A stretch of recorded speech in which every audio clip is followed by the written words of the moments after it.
Hello everyone, welcome back to another video. आज 27 मई 2025 को HPU BEd entrance examination conduct करवाया गया। डिस्कस करेंगे क्वेश्चंस को, इनके आंसर कीज देखेंगे कैसे क्वेश्चन पूछे गए थे। मैंने कुछ क्वेश्चंस देखे तो मुझे इजी टू मॉडरेट लेवल का क्वेश्चन पेपर लगा। स्टार्ट करते हैं पहले क्वेश्चन से। पहला क्वेश्चन है, who is the current governor of Himachal Pradesh? Himachal Pradesh के वर्तमान राज्यपाल कौन है? तो शिव प्रताप शुक्ल हिमाचल प्रदेश के करंट गवर्नर हैं। ऑप्शन बी करेक्ट होगा, शिव प्रताप शुक्ल। अगला क्वेश्चन जो है ये, which hydro electric project is located on the Sutlej river? Sutlej नदी पर कौन सा जल विद्युत परियोजना स्थित है? देखिए, सतलुज नदी पर भाखड़ा जल विद्युत जो परियोजना है, भाखड़ा नांगल, ये भी सतलुज पर है। कोलडैम सतलुज पर है। नाथपा झाकड़ी सतलुज पर है। तो ये तीनों सतलुज पे है, चमेरा सतलुज पर नहीं है। क्वेश्चन में यहाँ पे जहां तक मुझे लगता है यहाँ पे होना चाहिए था, सतलुज नदी पर कौन सी जल विद्युत परियोजना स्थित नहीं है। नॉट आना था यहाँ पे, इज नॉट लोकेटेड। ओके, उल्टा पूछ लिया यहाँ पे। तीन ऑप्शन तो सही है, एक गलत है। चमेरा रावी पे है, ओके, रावी रिवर पे है। चमेरा चंबा में है। तो ये क्वेश्चन ही यहाँ पे गलत पुट किया गया है, क्योंकि इसके तीन ऑप्शन तो बिल्कुल सही है। ओके, तो ये क्वेश्चन या तो स्क्रैप होगा, क्योंकि ऑफिशियल आंसर की तो इसकी एचपीयू जारी नहीं करता है। ऑफिशियल आंसर की एचपीयू द्वारा नहीं आती है, और ना ही आपको ऑप्शन दिया जाता है कि आप अपील करें गलत क्वेश्चन की या कुछ ऐसा ऐसा कुछ भी नहीं। तब आपका डायरेक्ट रिजल्ट आएगा। ओके, कोई भी आंसर की जारी नहीं करता है एचपीयू, तो इसका भी अब स्क्रैप होगा, क्या होगा ये एचपीयू को ही पता है अब। ओके, बाकी ये क्वेश्चन जो है यहाँ पे इसके तीनों ऑप्शन सही हैं, एबीसी। अगला क्वेश्चन है, Manku is considered one of the great masters of the following style of painting during the reign of राजा संसार चंद। राजा संसार चंद के शासनकाल में, राजा संसार चंद के शासनकाल में के दौरान जो है मणकु को निम्नलिखित चित्र शैली के महान गुरु से माना जाता है। तो मणकु पहाड़ी लघु चित्रकला का एक चित्रकार था, यानी कि इसको हम कह सकते हैं ये पहाड़ी मिनिएचर पेंटिंग बनाता था। ऑप्शन ए करेक्ट होगा इसमें। ओके, क्योंकि संसार चंद जो है ये चंबा का राजा नहीं था, ये था कांगड़ा के राजा थे। ओके, कांगड़ा का राजा था, तो यहाँ से आप इंटरलिंक भी इसको कर सकते थे। ओके, क्योंकि चंबा पेंटिंग तो इसका वैसे ही कैंसिल हो जाना था। ऑप्शन ए करेक्ट होगा इसका। ओके, अगला क्वेश्चन है, देखिए ये क्वेश्चन नंबर 4, ये 2021 के एचपीयू बीएड एंट्रांस में भी ये सेम क्वेश्चन पूछा गया था। Swan river flows under which district of Himachal Pradesh? Swan नदी हिमाचल प्रदेश के किस जिले से बहती है? तो स्वां नदी डिस्ट्रिक्ट ऊना में बहती है। ऑप्शन डी करेक्ट होगा, डिस्ट्रिक्ट ऊना में। इसे दुखों की नदी भी कहा जाता है, स्वां रिवर को। ऑप्शन डी करेक्ट होगा इसमें। अगला क्वेश्चन है, marriage by interfamilial exchange in Himachal Pradesh is known as?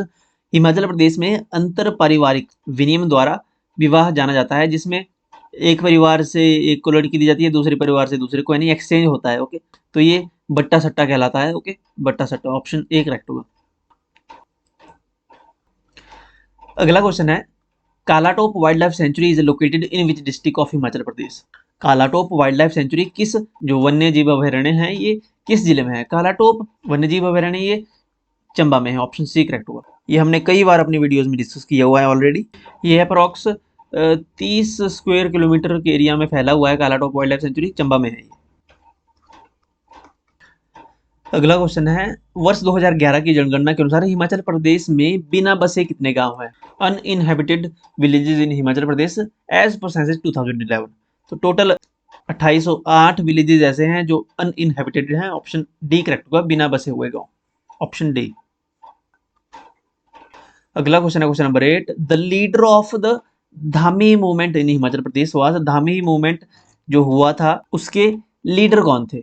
Dhami movement July month में हुआ था 1939 में। इसके जो मेन लीडर थे वो थे भागमल सोटा।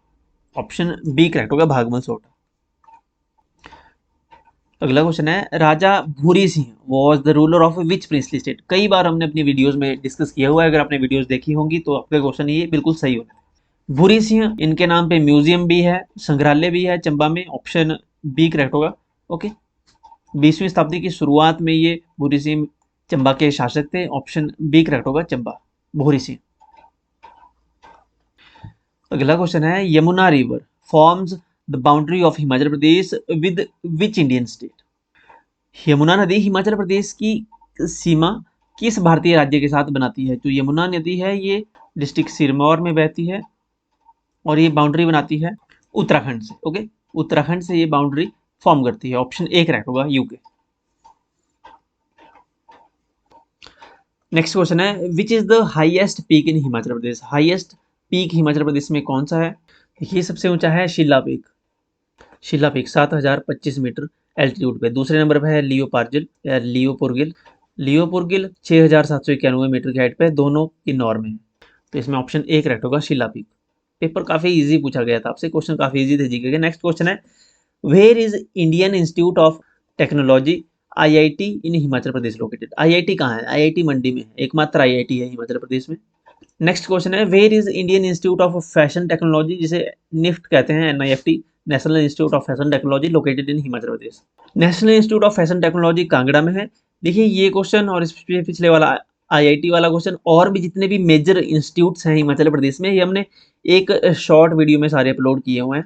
अगर आपने हमारी शॉर्ट वीडियो देखी है वो, तो ये हमने सारे fashion technology, IIT, NIT, hydro electric project, government hydro engineering college, ये सारे हमने सिंपल एक वीडियो में ये पूरे कवर किए हुए हैं।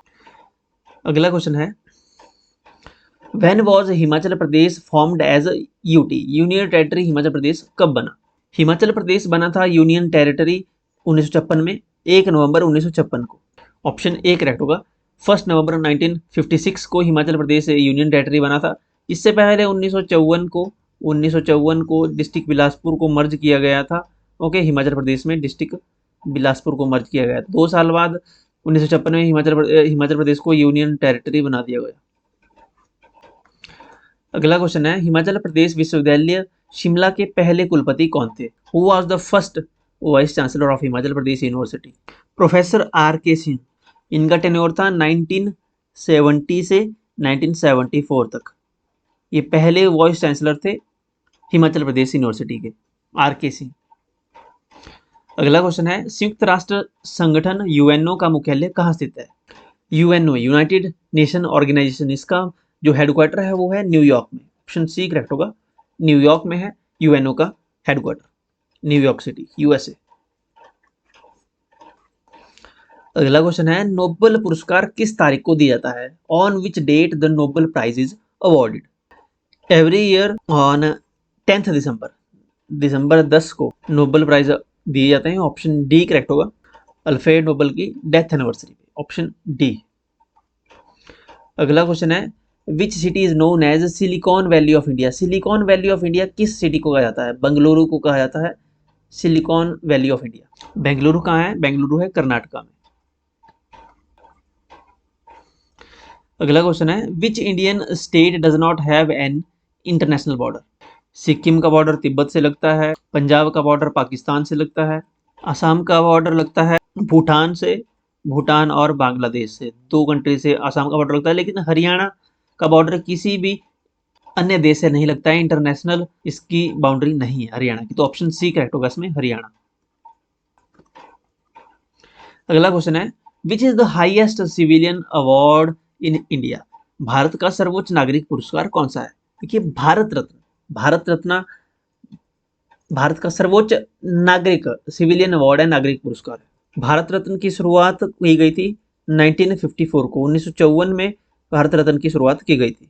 पहली बार सी राजागोपालचारी, सीवी रमन और डॉक्टर सर्वपल्ली राधाकृष्णन, इन 3 विभूतियों को पहली बार 1954 में भारत रत्न दिया गया था।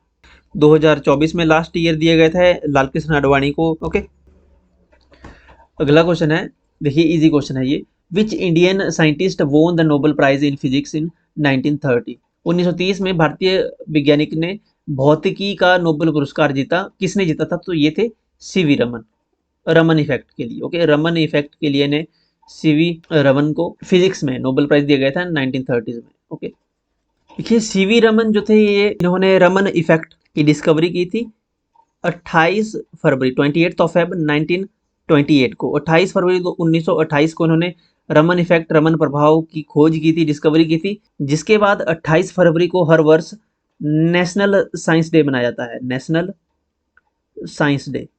साइंस डे 28 फरवरी को मनाया जाता है। ओके, इसको याद रखें। अगला क्वेश्चन है, भारत के मुख्य निर्वाचन आयुक्त की नियुक्ति कौन करता है? Who appoints chief election commissioner of India? Chief election commissioner की अपॉइंटमेंट इनको अपॉइंट करता है prime minister, president of India. Option B correct होगा। प्रेसिडेंट ऑफ इंडिया के पास पावर होती है चीफ इलेक्शन कमिश्नर को अपॉइंट करने की। करंट चीफ इलेक्शन कमिश्नर कौन है भारत के? करंट चीफ इलेक्शन कमिश्नर है ज्ञानेश कुमार। हमने ये पहले भी डिस्कस किया हुआ है। Gyanesh Kumar current chief election commissioner है भारत के। ये लेटेस्ट अपॉइंट हुए हैं अभी 2025 में। अगला क्वेश्चन है who is the author of the book a Brief History of time. तो जो बुक है अ ब्रीफ हिस्ट्री ऑफ टाइम ये लिखी है स्टेफन हॉकिंग ने। ऑप्शन ए करेक्ट होगा, स्टेफन हॉकिंग। ये पब्लिश हुई थी 1988 में, 1988 में ये बुक पब्लिश हुई थी A Brief History of Time. Stephen Hawking के द्वारा ये लिखी गई है, ऑथर है इसके। अगला क्वेश्चन है India's first education satellite was named. Bharat की पहले जो प्रथम शिक्षा उपग्रह का नाम क्या था? तो भारत की फर्स्ट एजुकेशनल सैटेलाइट का नाम था एडुसेट। ऑप्शन बी करेक्ट होगा, एडुसेट। एडुसेट लॉन्च हुई थी 2004 में। 2004 में एडुसेट लॉन्च हुई थी। किसने लॉन्च की थी? इसरो ने, इंडियन स्पेस रिसर्च ऑर्गेनाइजेशन के द्वारा ये लॉन्च किया गया था। एग्जैक्ट डेट की बात करें तो 20 सितंबर 2004 को ये लॉन्च हुआ था एडुसेट। पहली एजुकेशनल सैटेलाइट थी भारत की। इसको 10 साल बाद, 2004 के 10 साल बाद यानी 2010 में से डीकमीशन कर दिया था। ओके। अगला क्वेश्चन है अंतर्राष्ट्रीय विकलांग दिवस कब मनाया जाता है? When is the international day of a person with disability observed. कब ऑब्जर्व किया जाता है international day of person with disability? हर वर्ष इंटरनेशनल डे ऑफ पीडब्ल्यूडी, पर्सन विद डिसेबिलिटी, ऑब्जर्व किया जाता है दिसंबर महीने के 3 तारीख को। 3 दिसंबर को सेलिब्रेट किया जाता है, ऑब्जर्व किया जाता है, मनाया जाता है। ऑप्शन डी करेक्ट होगा। अगला क्वेश्चन है the first Indian film to be nominated for an Academy Award Oscar was. Academy पुरस्कार जो ऑस्कर है उसके लिए नामित होने वाली पहली भारतीय फिल्म कौन सी थी? पहली फिल्म थी ये, इसका नाम था मदर इंडिया, जो नॉमिनेट की गई थी ऑस्कर के लिए। Okay, mother India. Mother India ये लॉन्च हुई थी या ये फिल्म आई थी ये 1957 में, 1957 में ये फिल्म आई थी। डायरेक्टर थे इसके, डायरेक्ट की गई थी ये महबूब खान द्वारा।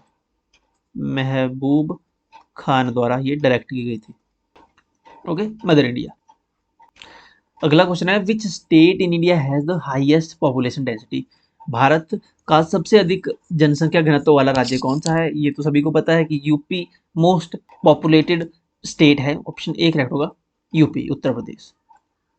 यूपी के सीएम कौन है जरा कमेंट सेक्शन में बताएंगे, लेकिन कोई भी बलडोजर बाबा मत लिखना। ओके, एक्जैक्ट नेम लिखना। अगला क्वेश्चन है the university secured the top position in the NIRF university ranking 2024। तो यूनिवर्सिटी ने जो इसने रैंक फर्स्ट आया है, टॉप पोजीशन पे जो यूनिवर्सिटी रही है वो है Indian Institute of Science Bengaluru. Okay, Bengaluru, option C. अगला क्वेश्चन है which is the largest coastal state in India. तो ये स्टेट है गुजरात स्टेट। गुजरात स्टेट की जो कोस्टल लाइन है, जो तटीय, जो समुद्र के साथ इसकी बाउंड्री लगती है, ये सबसे लंबी है, सबसे बड़ी स्टेट है ये। ओके, गुजरात। अप्रॉक्स इसकी 1600 किलोमीटर जो है बाउंड्री कोस्टल एरिया है। ओके, अरेबियन सी से लगती है। वेस्ट में है तो वेस्ट में अरेबियन सी है, अरेबियन सी के साथ इसकी बाउंड्री लगती है। अगला क्वेश्चन है which of the following is the largest river in India by volume of water. ये रिवर है Brahmaputra river, river Brahmaputra. Option C correct होगा। इसमें हाईएस्ट वाटर का वॉल्यूम है। ओके, पानी सबसे ज्यादा है इसमें ब्रह्मपुत्र में। ओके, तो ये 30 क्वेश्चंस जीके के पूछे गए थे। बाकी जो क्वेश्चन बचते हैं उनको हम नेक्स्ट वीडियो में डिस्कस करेंगे। आप हमारे साथ जुड़ सकते हैं टेलीग्राम, व्हाट्सअप, इंस्टाग्राम पे। अगर परसों 29 तारीख को अगर किसी का JBT का एंट्रेंस एग्जामिनेशन है तो कमेंट सेक्शन में जरूर लिखिएगा या हमें इंस्टाग्राम पे जरूर मैसेज कीजिएगा। PDF आपको टेलीग्राम पे मिल जाएगी इसकी। अगर किसी क्वेश्चन में डाउट लगता है तो कमेंट सेक्शन में जरूर लिखिएगा। चैनल को अगर सब्सक्राइब नहीं किया है तो सब्सक्राइब कर लें। Thank you. अपना स्कोर कमेंट सेक्शन में जरूर लिखिएगा, जिसके बाद हम इसकी कट ऑफ कितनी जाने के चांसेस है गवर्नमेंट यूनिवर्सिटी में और गवर्नमेंट कॉलेज धर्मशाला में, इसके ऊपर हम वीडियो लेकर आएंगे। ओके।